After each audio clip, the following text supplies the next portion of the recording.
Well, if you are one that is looking for the NCAA and the major college football programs to be more parity, it's not going to happen. It hasn't happened. All right, I know rules changes and certain structures are being placed at this moment in time for the future of college football. We have revenue sharing, we have all this different stuff. But I'm here to tell you, it's only going to help the few and not the many.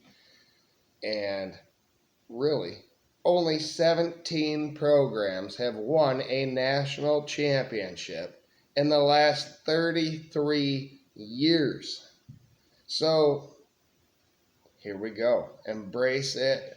It is going to happen.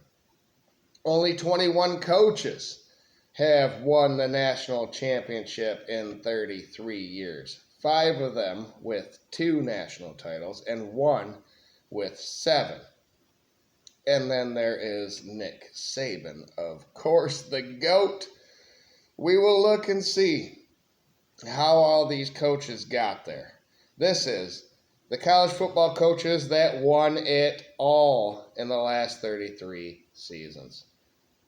Welcome in, everybody. I'm Dependent Fanatic. Hello. Please like, share, subscribe to the video and the channel.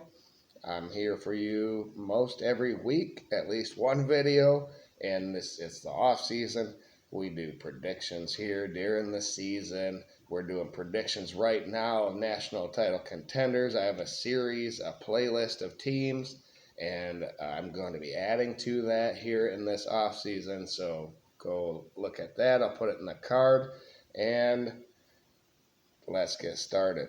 Only 13 coaches have won one national championship, at least in 33 years. So, here we go. We're starting in 1992 for a reason. All right, you may be thinking, that's only 33 years. Why the weird number? Well, I had to add Alabama's national title with Gene Stallings, who won there. He went 13-0 and won his first national title in his 3rd year at Alabama. Guess what he went in his first year? 7-5. All right, so there's going to be a theme here for some of these title winners that win within 3 years. And let me tell you, Michigan and Sharon Moore and others. You got Kalen DeBoer at Alabama entering year 3. Kenny Dillingham, Brent Venables, others could win this after doing very poorly in their first year. All right. Florida State in 1993 won the national title. Bobby Bowden. Now, there were different polls at this time, and I'm just going with the consensus here for these teams. But in 1993, Bobby Bowden won his first national title in his 18th season. So that was a historic change of events for Florida State. Guess what he went in year 1, 17 years prior? 5-6. So they allowed him time to develop. Same as this next coach that won it all in 1994. Tom Osborne of Nebraska won his first national title going 13-0 in year 22. 22 years it took. He actually went 9-2-1 in year 1. And it got better ever since. He didn't have a 3-loss season, I don't think, in his entire career. He may be the best modern-day head coach, rivaling Nick Saban. But Tom Osborne won again in 1995, the very next year, 12-0. He won his second national title. Then, in 1996, Florida and Steve Spurrier. Steve Spurrier won the national title in his 7th year at Florida. They were 12-1. Michigan in 1997 went 12-0. with Lloyd Carr. It was Lloyd Carr's third year, but they tied with Tom Osborne and Nebraska. Osborne's third national title was in year 25 for him. So Michigan and Lloyd Carr, Tom Osborne, and Nebraska in 1997. There's been historic debates about who should have been the team. We didn't have a BCS game, but the very next year we did. And Tennessee in 1998 won the national title. Philip Fulmer with Peyton Manning at quarterback won his first national title in year 7 at Tennessee. In 1999, Bobby Bowden bounced back. Florida State, he won his second national title, going 12-0 in year number 24. In 2000, Oklahoma and Bob Stoops won the national title. He was just in year 2. Guess what he went the year prior? 7-5. So he had a terrible year, and then the next year won it all. Their coach and Venables could do the same thing. Others could as well. That's what makes this interesting. And as you see the teams that win this, it's probably more likely for them coaches to do it than maybe a breakthrough person. But we have some breakthrough programs that come in here, like Ohio State, who hadn't won in a very long time. Miami in 2001 went 11-1 with Larry Coker. He won his first national championship in his first year, and then because of circumstances and losing, he was ousted. In 2002, Ohio State won the national title. It was Jim Tressel, the senator, who went 14-0. And he won the national title in his second year. Guess what his first year was? 7-5. In 2003, LSU went 13-1 under Nick Saban after he failed at Michigan State. He won the first national title in his career in year 4 at LSU. He was 8-4 in his first year at LSU. In 2004, USC won the national title outright, 11-0. Pete Carroll, tied in 2003. Maybe that was his first one with LSU. There are varying polls, but I consider this one USC's first. Fight on, hate me if you want, but they won it. They won it all in 2004, in year 4 under Pete Carroll. All right. In 2005, Texas won 13-0, Mac Brown, but it took 8 years for him to win his one and only national championship.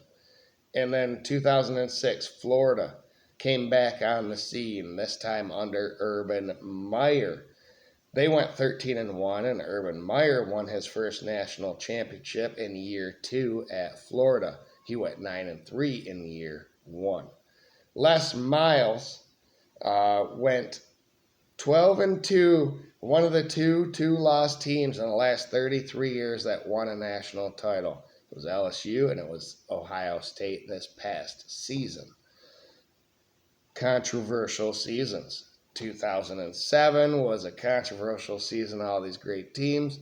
And then last season, 2024, had the advent of the 12-team playoff, and Ohio State snuck in and won the whole thing. But in 2007, all right, get up here. The cat's meowing down there, wants to be on my lap, doesn't understand. Come on. All right. Anywho, and Les Miles won that national title in his third year at LSU. All right. Florida, again, the Tim Tebow era at Florida and Urban Meyer era early in 2008 acquired another national championship, and it was a 13-1 season. And he won his second national championship in year 4 at Florida. All right, Alabama got back on the map here in 2009 with Nick Saban, 14-0. After he flunked out of the NFL, he came back and won his second national championship, first at Alabama in his first 3 seasons there. He was 2-6 in year one as an Alabama head coach. So that just shows you things can change in a hurry at these elite great programs. All right. 2010, Auburn snuck in between 3 Alabama national titles, and they went 14-0, and it was Gene Chizik, and he won in year two. He was 8-5 in year one. Alabama then went 12-1 and won the national title in 2011. Nick Saban won his third national title in year 5 at Alabama. That is pretty impressive. And then he did it again. 2012, Alabama, 13-1. Nick Saban won the fourth national title in year 6. So who's going to topple these people? It came down to one of his assistant coaches to win it all, and it was Florida State in 2013. He went 14-0, Jimbo Fisher did, and he won the national title in year 4 at Florida State. So it took some people time, but it doesn't take very long for some of these programs to get it together and win it all. All right, and then Ohio State in 2014, Urban Meyer goes there, went 14-1. They had their third string quarterback and won the BCS national title. Or no, the first season of the playoff, the 4-team playoff. Ohio State won that with their third stringer. And Ohio State Urban Meyer won his third national title, and it was in year 3 at Ohio State that he won his first national title there. All right. And then back to Alabama in 2015, 14-1. Nick Saban won his 5th national title in year 9 at Alabama. And then Dabo Swinney and Clemson jumps on the scene and wins the national title in 2016, 14-1 for them. They won their first national title in year 9 under Dabo Swinney. So they stuck with that guy, and it is going to be a predecessor for some of these teams to come, other than Alabama that wins this whole thing.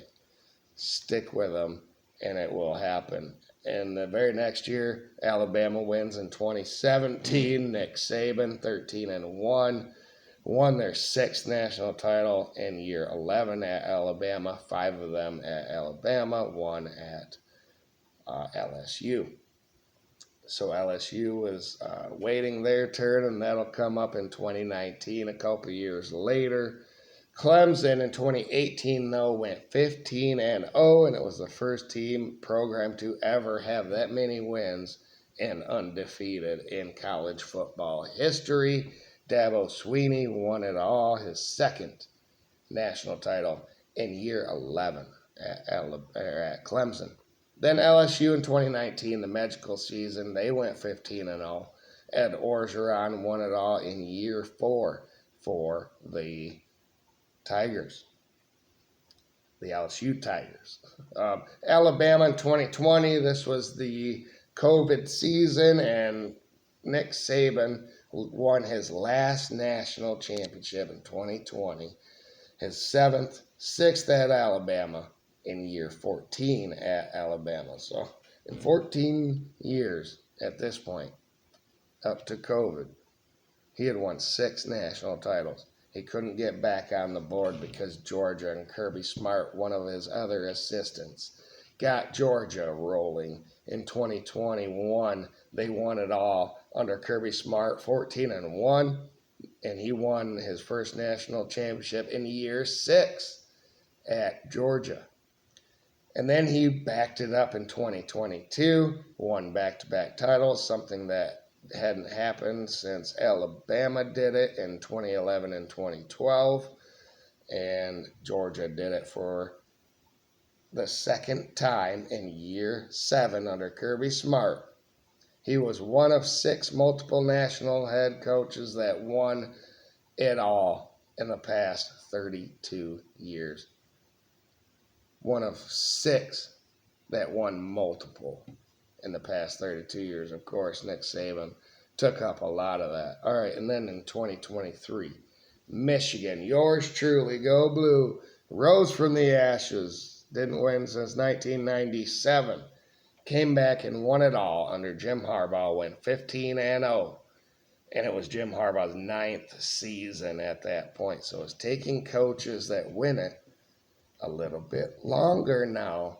Can we go back to coaches that win in year 1, 2, 3, or 4?